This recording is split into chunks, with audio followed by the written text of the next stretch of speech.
very important because if there is an open criminal investigation for the same report that the investigation was conducted about, there's none.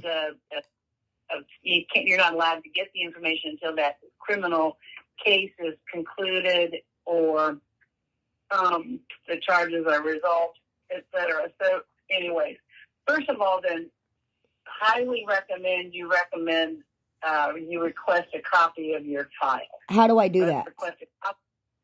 Write a letter to the Hampton Department of Social Services. You can do it to the attention of the worker, the supervisor, the director. It doesn't really matter. Just say, I'd like a copy of my file. This is my name. This is my address. And I want all information that you have for me. Period. Oh, Freedom of Information Act, actually. But you're also subject of a founded investigation. And I'm not sure I understand if you've been to court since March. Have you spoken to anybody since March 23rd? Ma'am, I have not spoken to anybody in the Department of Social Services or CPS since January 13th, when I was lied to my face at the only visit I've been allowed to have with my children.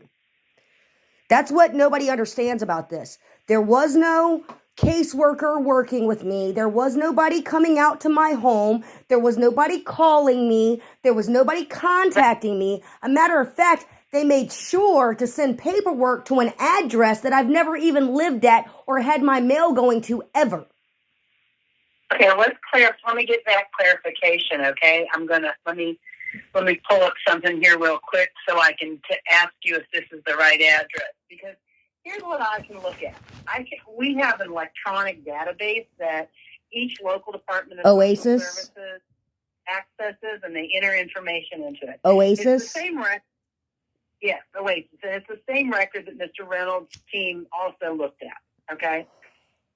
And so I'm looking at a contact that says on 3/23/2022, you were sent a letter as well as a brochure that talked about your rights of appeal. It was sent to...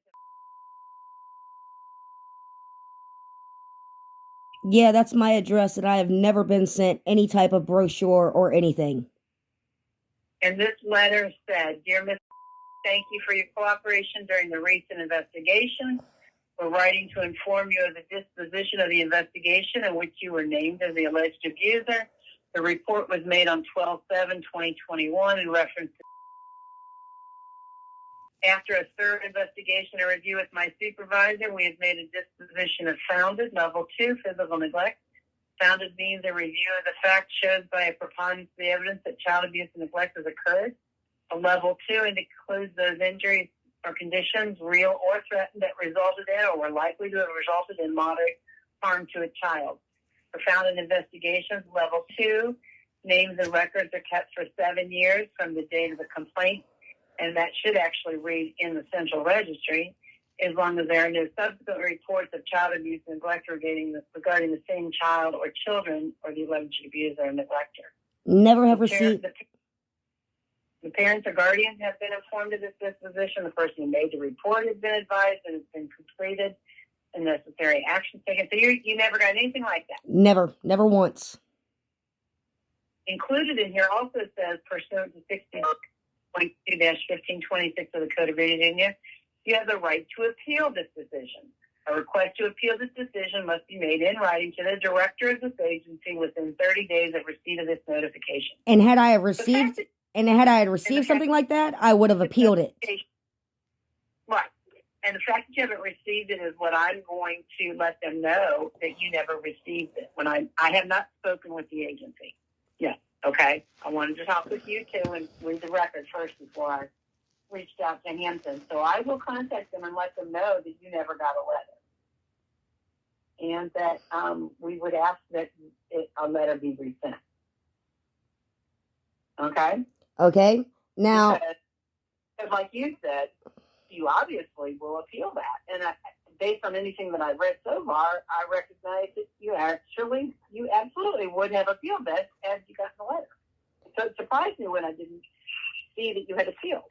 I didn't even know. That's what I'm trying. That's what I'm trying to understand too, because this is the way everything happened. Okay, the woman showed up at my house on December 7th. Okay, she spoke to me for about 10 or 15 minutes. She left. There was a protective order in place. The protective order was up on December 16th at midnight. Okay, unless I went to court on December 17th. The night before, I decided to try to see if me and Brandon were going to mend things and what was going to go on, because I've admitted to my faults in this. That I was the one that was overreacting, that I was having hormonal issues that I've still been having and having to deal with in therapy since my daughter has been born. Okay? And CPS gets called out of the house again on December 16th. If my children were in such an imminent danger that it was a threat to their life, why weren't they removed by 2 Hampton police officers and the other social worker on December 16th at 8 p.m.? The next thing I know, December 17th at like 9 in the morning, I get a phone call to come over to my house with my children, and Kelsey Summers is here with 4 police officers, where I'm told that if I don't sign my children willingly into respite, that they're going to be taken from me forcibly. While this woman, this caseworker that's supposed to work with families, sits in my yard laughing and joking and carrying on about her upcoming Florida vacation while I'm trying to figure out the fate of my children. I'd also like to know how, they got some report about me nodding out and being on drugs and stuff, and she's trying to report that my veins were bulging and all this stuff. Well, the department put me through a hair test. So exactly what drugs that weren't in my system were causing this? How do you have a founded report? And yet again, also too, why do we have a doctor's office that's willing to illegally hold my medical records away from me from CPS? It took a lawyer sending a letter over to them for them to even release my own hair test results to me. And I have a copy of the lawyer letter demanding my results and the timestamp showing that within 5 minutes of that letter being received, the results were right in my email inbox. Showing that I was honest from the start. The only thing I would fail for was legal THC. I have a picture of my children's lives for almost every single day of their lives. Guarantee you something you won't find is neglect or abuse. Okay, so I'm going to stop you here, though, only because the Ombudsman program did a pretty good review of what has happened to you, and I fully understand the recommendations and their concerns that they expressed on there. I'm sharing with you my concerns that I've found so far. Right, but the biggest is that you have not had an opportunity to appeal the CPS finding. And the court finding, whatever the court determined, whether when they adjudicated your children as being abused or neglected, and you appealed that over to circuit court, I have zero control. The governor has zero control. Nobody has control over that. There is oversight of Judicial Review Commission. If you've looked into that, I'm not sure. But if you needed to report or wanted to report a judge, there is a Judicial Review Commission. Have you seen or been told or aware of that? Yeah, but my question is I understand that a lot of policies and a lot of my rights and a lot of things have been violated here. But as you can hear in my tone of voice, when it comes to my children, it is hard for me to pull my emotion out of my spoken word to it. I haven't found a single lawyer around here that actually works for anybody. My first lawyer, I had a stack of evidence. Literally, I sat down and wrote out a 50-page affidavit of facts with 47 pages of that being actual documents to back up what I was saying. Yet a judge has never laid eyes on a single piece of my evidence due to 2 different lawyers. My thing here is, though, is while everybody keeps telling me that the ombudsman did a good job showing that this department did not do my family right, how does that help me get my children home or make the situation better when apparently it doesn't matter to anybody?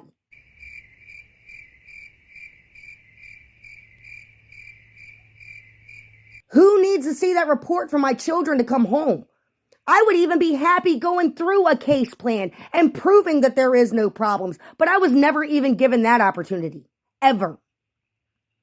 Well, I don't know that there was ever a case plan. That's one of the findings of the ombudsman, is that there was never a case open or services provided to you. So how did they investigate?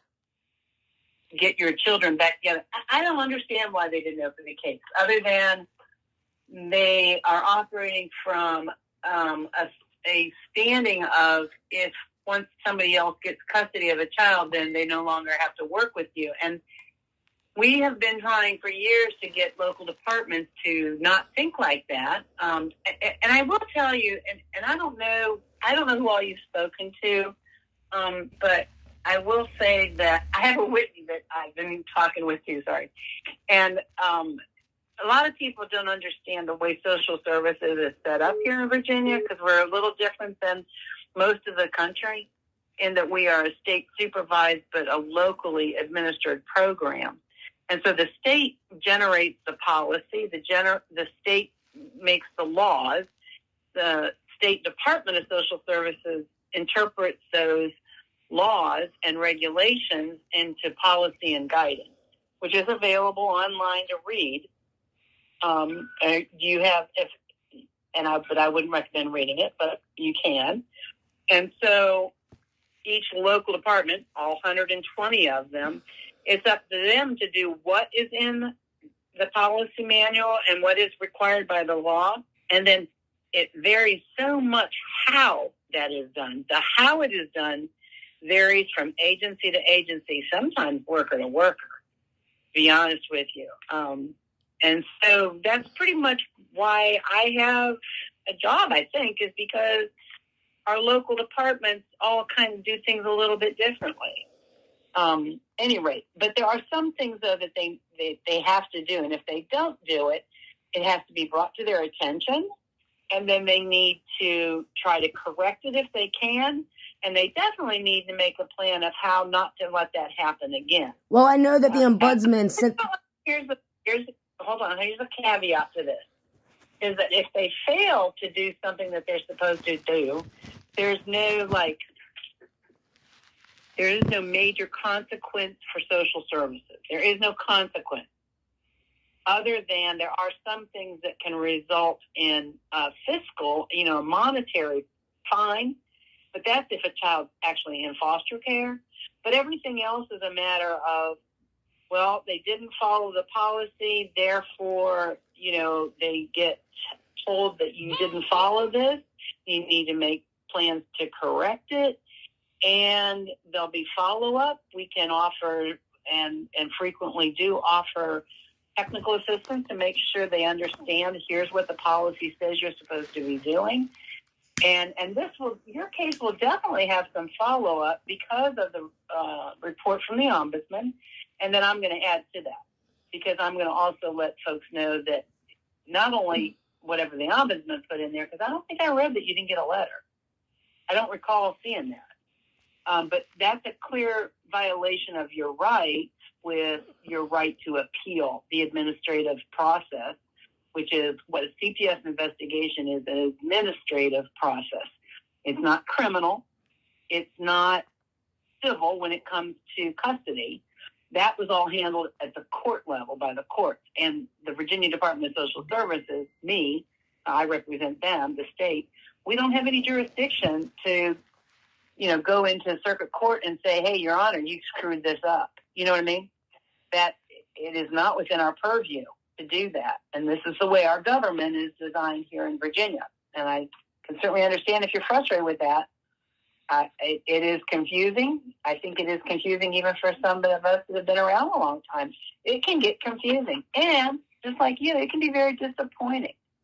It can be very frustrating. Are you still there? I think that's saying it a little bit lightly when you're breaking families apart. Well, and again, I will say that the emphasis at the state level, which we're the ones who are trying to say, this is what you should be doing, local departments, our emphasis has been keeping families together, trying to not bring kids into foster care.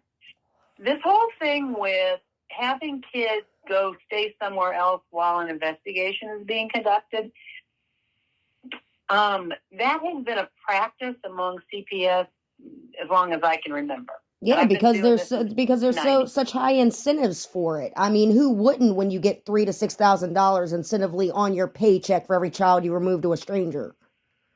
What are you talking about? ASFA. I mean, it's literally laid out right on the websites. You can go right there and follow the trails. Gets extra money or bonuses when a child is removed.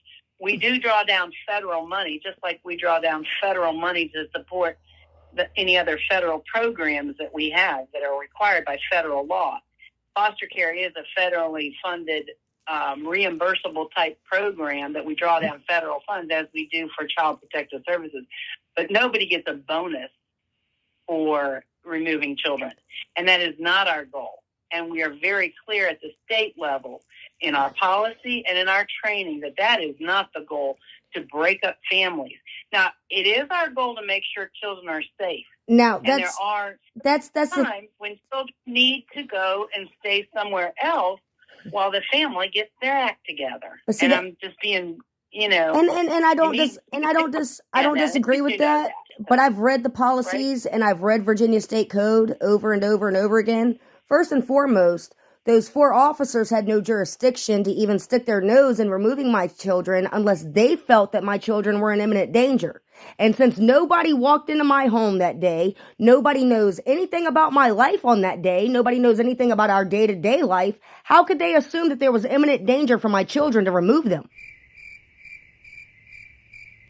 I guess if Mr. Milligan was still there and there was a protective order saying he wasn't supposed to be around you or the kids, the protective order was up. Mr. Milligan was at my residence where me and my children were not even present. We were called to the residence where he was by the social worker.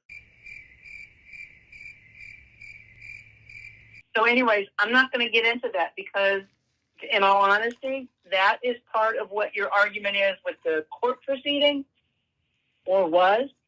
But it absolutely is something you can appeal to the appeal process begins with the local Department of Social Services. And then from there, if you don't agree with their finding, then you can appeal it to the state level. The state level of appeals is run out of our state home office here in Richmond. And they hear the information and they'll determine if the evidence is sufficient to say it's founded for neglect. And if you disagree with the outcome of that hearing, you can actually appeal their decision to circuit court. So it's at least a 3-level tier appeal process here in Virginia. And you have not been afforded that right if you never even got this letter. So I'm not sure. That's my biggest claim right now and concern is that you haven't been given that right. And that's where you'll argue these things. And I will be more than happy, and I will gladly follow up with Hampton to say, where's this letter and why wasn't it sent? She's saying she did not get it. And you can see that I have filed and appealed and contacted every person that I can. So if I had that letter stating I had a right to an appeal, I'd be appealing it. Right, exactly. And you did say, though, that was the correct address. Do you remember, did you ever get like a pink notice to go? Sometimes they send by certified, but I've always suggested, and we don't say how you have to send it. No, I never. Mail because I don't go pick up stuff from the post office usually. I don't have time to. I have never received anything from them except something that had to do. They allowed my son's father to file custody of both of my children. And at that time, the only paperwork that I was getting was stuff about doing mediation over custody. But they had already moved custody to Amy Bound. But that was through the court, right? I'm not sure because all of that paperwork they had going to 5 Quinn Street, which was Brandon's residence. Oh, okay. No, so yeah, anything about mediation probably was coming from the court, not from social services. So that's what I'm concerned about was, did they follow the policy? And I will make my concerns known to the agency. But the big one that I want to follow through with is for you to have the right to a copy of your record as well as your right to appeal. So my next question is for everything. My next question is, who do I file with in terms of the social worker herself? Because if that is the way that a social worker conducts their investigations and the way they treat people, we're going to have a lot of problems on our hands. Because this is not okay. And it's also not okay. I don't see how you could be a person that's a family service specialist laughing and joking and carrying on about vacations while you take people's children. And that's all on video, on police camera. Yeah, to me, that sounds like something that falls within like a personnel matter. So all of us are held accountable for our professional behaviors. And so if the person was not acting in a professional manner, or you're questioning their ethics, or you're questioning the way they conducted themselves, that becomes a matter for their employer to address. So the people that work at Hampton Social Services are not state employees. So the Virginia Department of Social Services that I work for, the state, we do not reprimand or fire anybody that works at a local department. They're employees of that agency, that as well as maybe that city, which Hampton is a city. So they are city of Hampton employees. We have some local departments that are county run. So we actually have several different ways that people are hired and fired. But Hampton Social Services, the highest person there in charge of the agency is their director. And so you can make your concerns about a personnel matter known to the director. I will say that the other part of that is when you do file your appeal, you actually address it to the director of Hampton Social Services, and they are the one that actually holds that. It's the first level is called a local conference appeal, and the local director or their designee is the one that holds that local conference. Okay, because it really bothered me too that I know for a fact the ombudsman sent that report over and they never even responded. Okay, say what? I know that the ombudsman sent the report over, and I believe he gave them, it was either 22 days to respond, and they refused to respond. Really?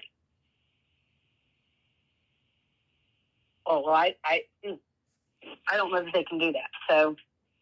Oh, they did. Matter of fact, one of the last things that I had asked about from the ombudsman was, I had asked about it because I knew that they had told me when the report was going to be done.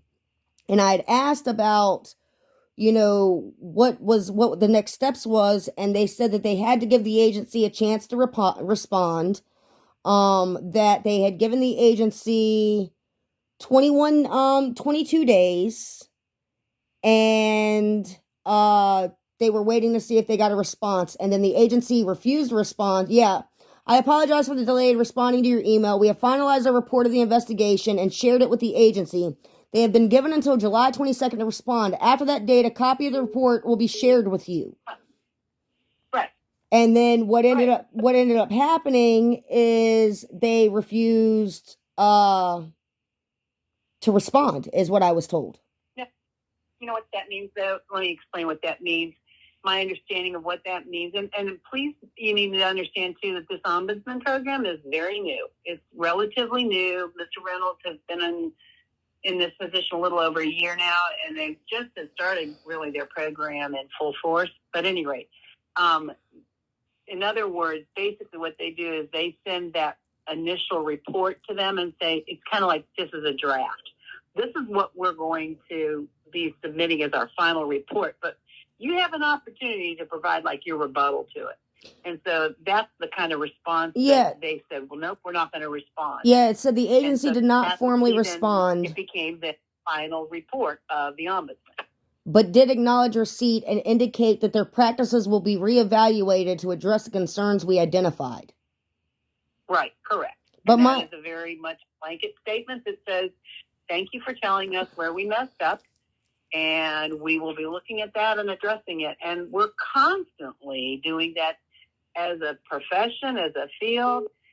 at the local level, at the state level, we're always looking on for ways to do things better. But how do we hold them, responsible? Again, the part of what also will happen is, because they're not the only ones that get those reports, is that our state is divided into 5 different regions. Hampton falls into the Eastern regional area.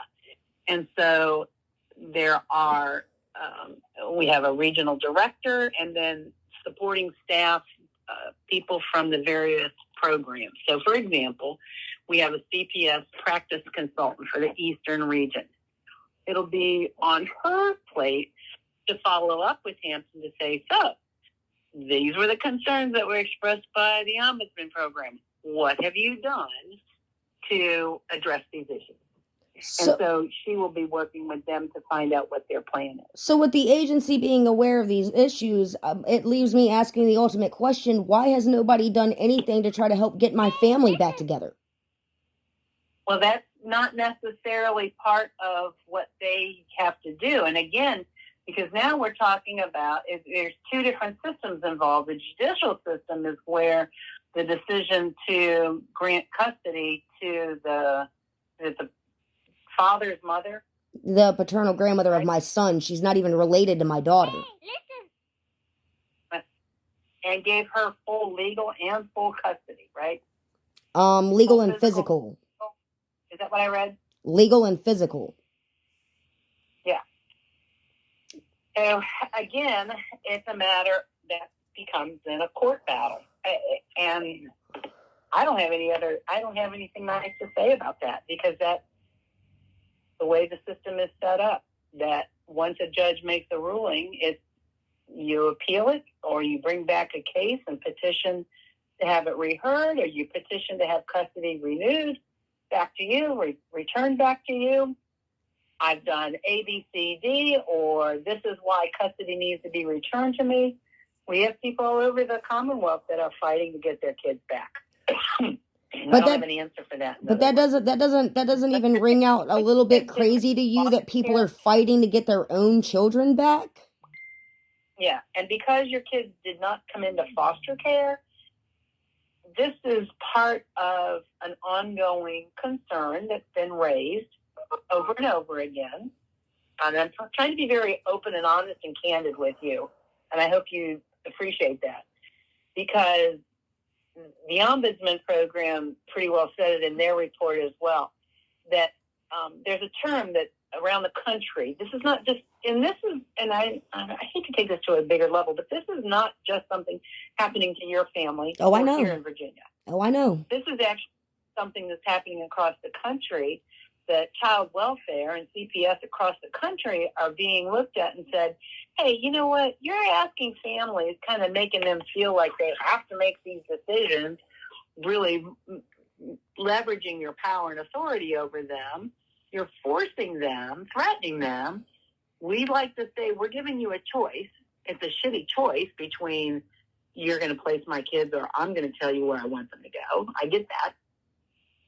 But what the thing is that we're saying that parents agree to these plans to have kids go to respite or with family members or whatever, but there's no legal process involved for how do I get them back. If they come into foster care, there is an absolute legal process in place about reunification with family. And so some people call this a shadow foster care. There are many groups that are working towards trying to get that eliminated.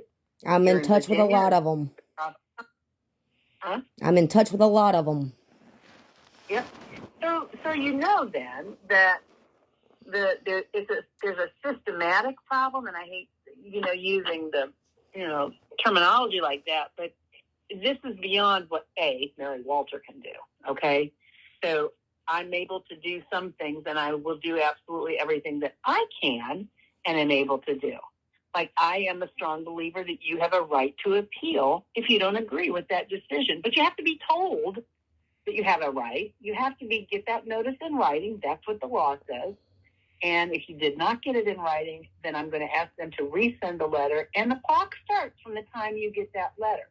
So you'll have 30 days then to notify the director that you wish to appeal it. And they'll set a date to have an appeal. They hold the appeal. It's actually called a local conference. And if you don't agree with the outcome of that, and this is only for you, so if Mr. Milligan also did not receive his letter, I'm going to let them know they need to send a letter to both you and him. And is his address then the same as yours? No, he has actually he missed a court date while we were trying to get a lawyer, and he has been incarcerated since the beginning of this, so they have not sent him anything, any notices or any notifications. Where is he incarcerated? He is at the Hampton Roads Regional Jail. Okay. Well, you know what? There's an address for that. They can get mail there. And see, that's the thing. That's the thing. He was not notified of any court date whatsoever pertaining to the children other than when I had the circuit court appeal on August 22nd. That's the only court date that he has ever been notified for. Why is that? Do you know why? I wish I knew. Is he the father of both children? He's the father. Was there anybody appointed to represent him, a guardian ad litem for him? He had Michelle Kavanaugh appointed as a lawyer, and she just kept saying that he was incarcerated. She wasn't worried about things. Well, again, I wish I could change the world. I can't. Lawyers, doctors, social workers, teachers, within every profession that you can think of, there are good and there are bad. And there are those that do, believe in what they're doing and do a good job, and there are others that just do the bare minimum. And I don't disagree, ma'am. I don't know how far back your records go, but about 9 years ago, when I was pregnant with my son Tylee, the same woman that has custody of my son now started a CPS campaign against me 9 years ago. Back then, I had a caseworker. Her name was Rania Harris, and I'll tell you what. There is not a day that goes by, even with everything that has happened to me through this ordeal, that I have not praised that woman, Rania Harris. Because you know what? I was homeless at the time. The only thing in the report that was true was I had lost my place to live. And when I tell you that woman was the epitome of a social worker that cared about my family staying together, that cared about helping me find the help that I needed to get things on track, that was her. That was her. She was the epitome of what a social worker could be. And that's how I was so blindsided in this when I don't know any other way to word it, but a she-devil walked into my life. It makes me sad to hear you say these things. I've been around a long time, and I hope that people that anybody who came in contact with me would say that I was, fair-minded as well, and that I was genuine and that I was respectful.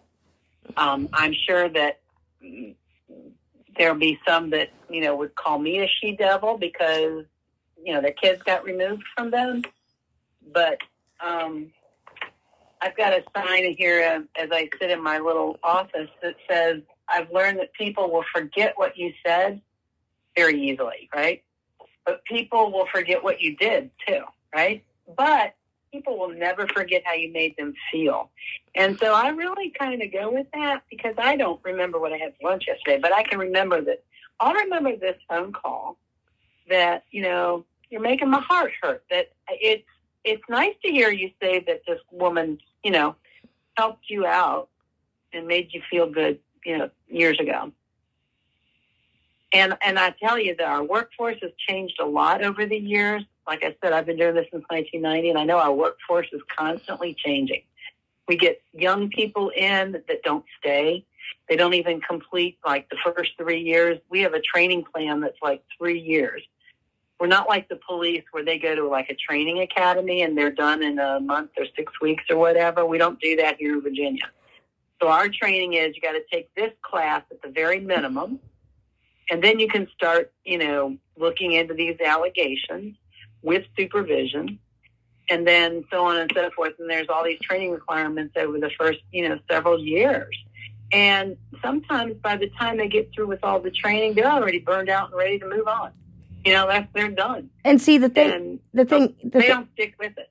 The thing is, I even have it recorded when they did that family safety meeting on December 20th. The supervisor was talking with me in the hallway, and I told her, I said, I have no problems working with y'all and being honest with y'all and doing whatever it is you need me to do to prove to you that my children can come home.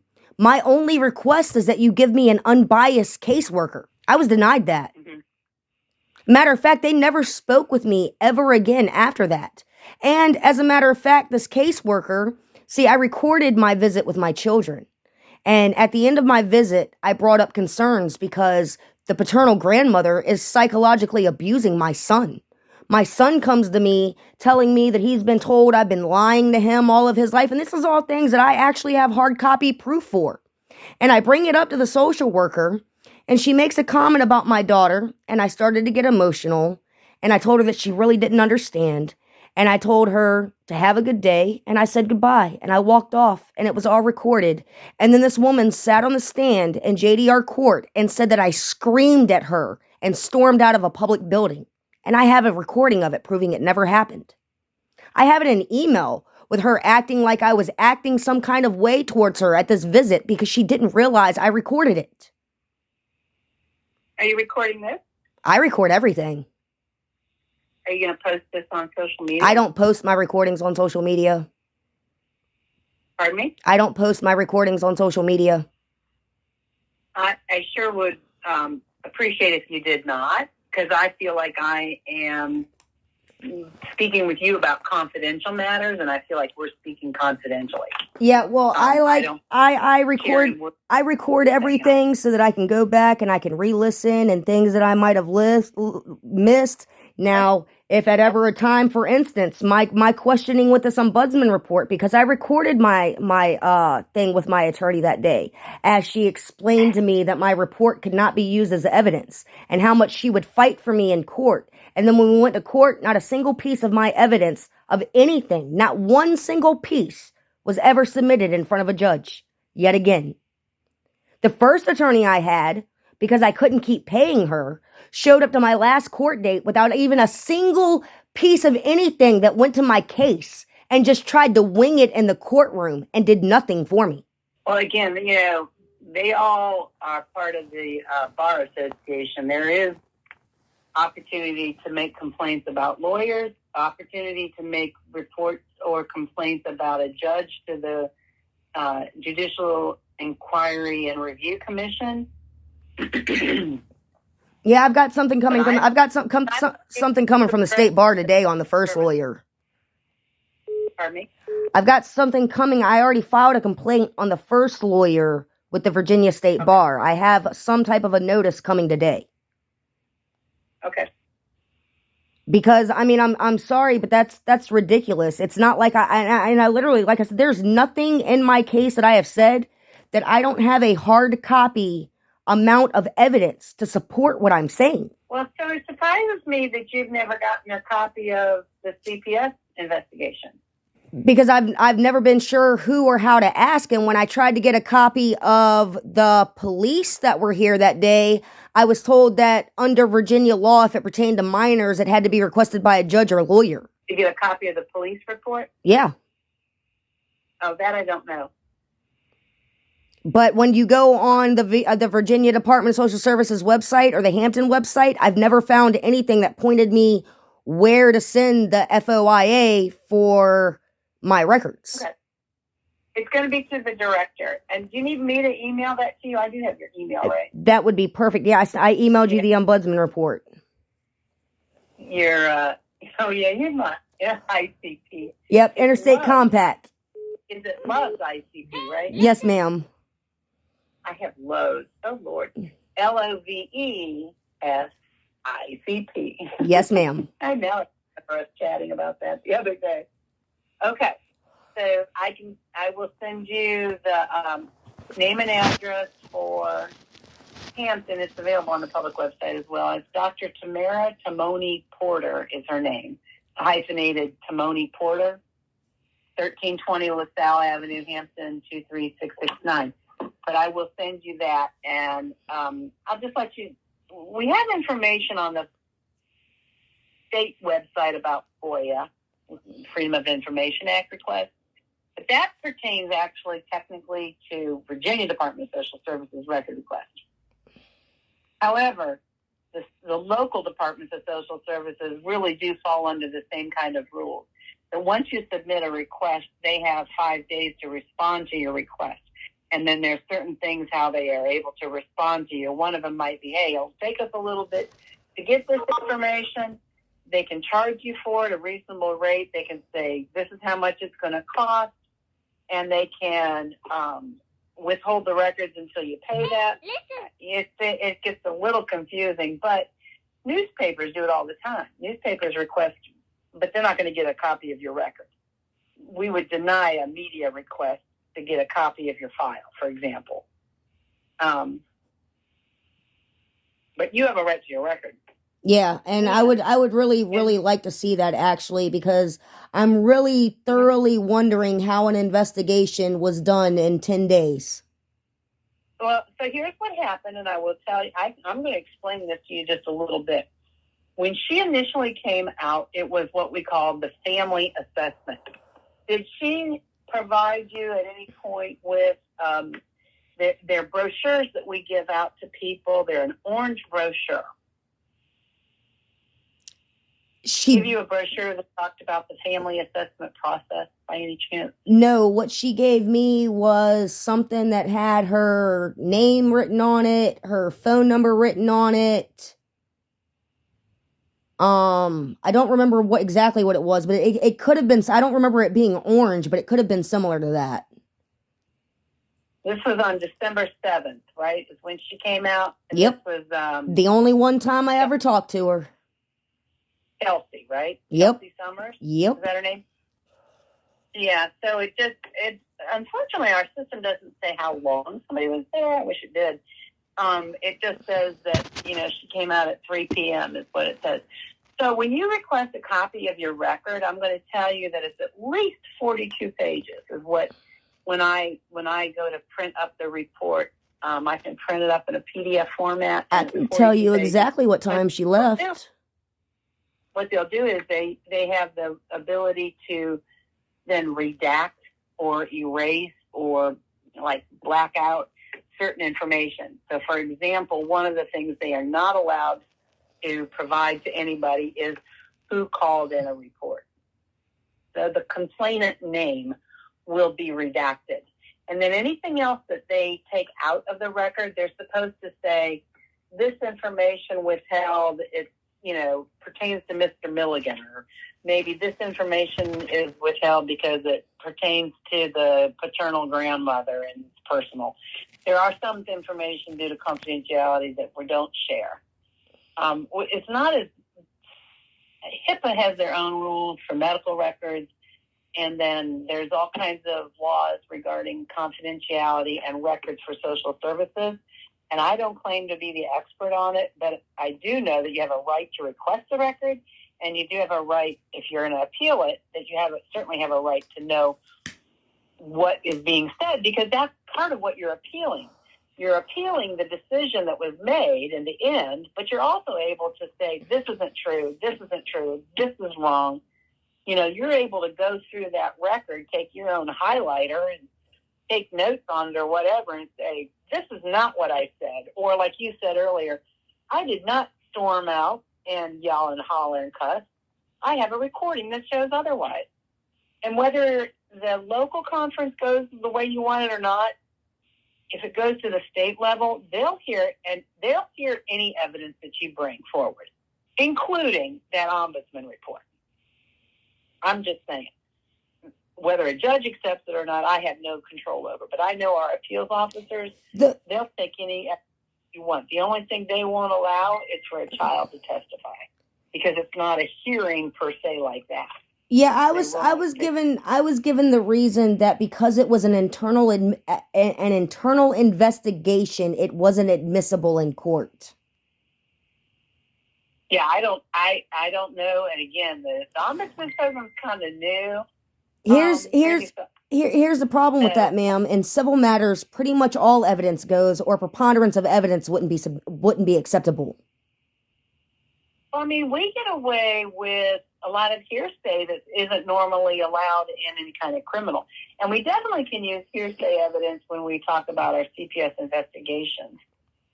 But at any rate, so We've been chatting for a while. I think what did you understand me to say? What am I going to be doing? My understanding is you're going to kind of be investigating the same way they did in a certain policies, particularly like the appeal and things like that, that they didn't uphold, and see why and what can be done about that. Right. I will be reaching out to them to kind of get their input too. And unlike the ombudsman program, I don't write up a report. Okay. I'm going to tell you that right now. I will send you a letter. I will send a letter basically from the governor's office. The governor, because you wrote the governor, correct? Yep. And his wife. Here's what happens. When you write the governor or your congressman or a delegate or our commissioner or pretty much anybody else in an official capacity, what they do is they send that information over to our commissioner, the Virginia Department of Social Services, and then it's assigned to whatever division is responsible for that. So let's say, for example, you wrote and said, I don't get enough food stamps. That would come over and somebody in our benefits department would respond to you. In this scenario, since it's child welfare falls within the Virginia Department of Social Services. We are overseen by the Secretary of Health and Human Services, who is appointed by the governor. So when the governor's office gets something, it goes to the Secretary of Health and Human Services, and then they send it to us. And then we respond basically on behalf of the governor. Every governor kind of operates a little bit differently. I'm in my 11th year here. This is, I think, my third or fourth governor that I've worked under. And so each governor's office has handled things a little differently. Governor Youngkin's office, I think, feels like this is our area of expertise and we'll respond appropriately, I guess. I don't know. Yeah, well, I also hope that you know that as much as I'm fighting for my own family and my own children, I am well aware of the issues that are at hand that are affecting more than just my family across this country. And my ultimate goal outside of my own family is for this to change, because it sounds crazy to me that people have to fight for their own children. If they're even fighting for their own children, they're obviously loved. They're obviously wanted. That should not be a common thing in this country. And you know how you said it broke your heart, to hear me talk of that caseworker that way? Well, it breaks my heart to know how many other parents, mothers and fathers, are affected the same way I am. And it seems like there's nothing we can do. Well, I mean, there are things that you can do. And I think one of the first things, if I were you and if this happened to me, I absolutely would want to not only get my kids back, but help other people. And so I appreciate and respect you for that. I think that's part of what we do. If we don't like the way something is, we want to change it, right? So, and I will tell you, and I'm trying to be real honest with you here, I wanted to be a part of helping workers do the best that they could. And so that's one of the things in my career I've done is I help train workers. So in my training, one of the first things I always tell people is, you've got to treat people the way you want to be treated. And if you would not want somebody to be sitting out in your lawn laughing while you're doing a removal, or while you're talking to them about you need to find somebody to take the kids, or I'll make a plan, then you need to own that we need to all be humane and treat others the way we want to be treated. It is a golden rule. It very much is. And ma'am, since this has started, I have connected not only with people across the country, but I have so many people here in Virginia that are, and they're fighting tooth and nail. These are people that have completed case plans, that have jumped through every hoop, that have been at the final this or the final that, and just denied access to their children.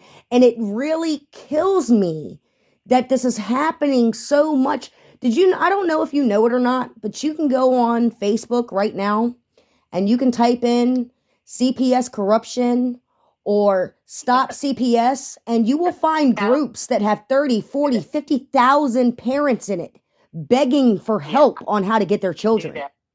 I know there are plenty of people out there that don't like and don't want to have CPS involved with them. But I'm going to just tell you just a little word of caution. And I know that there are people that haven't, I know that there's people incarcerated that are innocent. We know that our systems are not perfect, right? But here I will tell you something that I've learned over my many years of working in child welfare at the state, at the local, at the regional level, at the state level, and at the local level. My many years have taught me that there is always more than one side to a story. So I hope that all of these people that you talk with and, get involved with, know that there's always another side of the story. That you may not get 100% of the truth. Oh, and I will say that, we have a lot of room for improvement in the child welfare system, in the country, in our state, and everywhere. I don't think you can talk to anybody who would say, "Oh no, we do everything right." And I would dip to say that. I don't disagree with you on anything you said. As I brought up, I have met workers before that literally were the epitome of what a social worker should be. And I know that they are out there. I know that they are there. The problem is, my problem is, as a parent, as a human, is one child taken that didn't deserve to be taken is too many. I hear you. I do hear you. Again, one of the things that I like about what I do here now and for the past 4 years is I help and I listen to people who have concerns about whatever happened with them and their social services case. And if there is something that the agency or the worker has done that they should have done differently, could have done differently, I bring it to the attention of them via their supervisor or their director. I don't talk to workers for the most part. I talk to their directors, the lead people for the agencies, or the worker supervisors, and we have conversations about how can we do this better? And how do we do this knowing that no matter what we do, it creates trauma. I can come out and be the nicest person in the world, but just the fact that I knock on the door and I represent the government can induce a lot of trauma in people, especially if you, as a child, might have experienced anything like that. It resurfaces any trauma. And see, and again, I know this isn't like me, and not everybody operates like me, all right? But that's what I see my role is here, is trying to help people really do better and work on their process. But we need much more views then. Yeah. Well, the doctors, I can compare this again. Like I said, I don't want to get too philosophical, and I'm going to have to go here soon. But you can look at this in any profession. There are many teachers who, they just do the bare minimum. They don't even like kids, or, it's a paycheck. Other teachers that are outstanding and they're engaging and they get the students really excited about learning, right? Or doctors. Let's say doctors who, you go in and they're just rushing you through like a cattle call, versus a doctor who actually listens to you and hears what your complaints or your symptoms are, and then actually sticks with you and recommends whatever treatment. So it's like any other kind of profession. We have some that, are trying to do better, some that are still learning.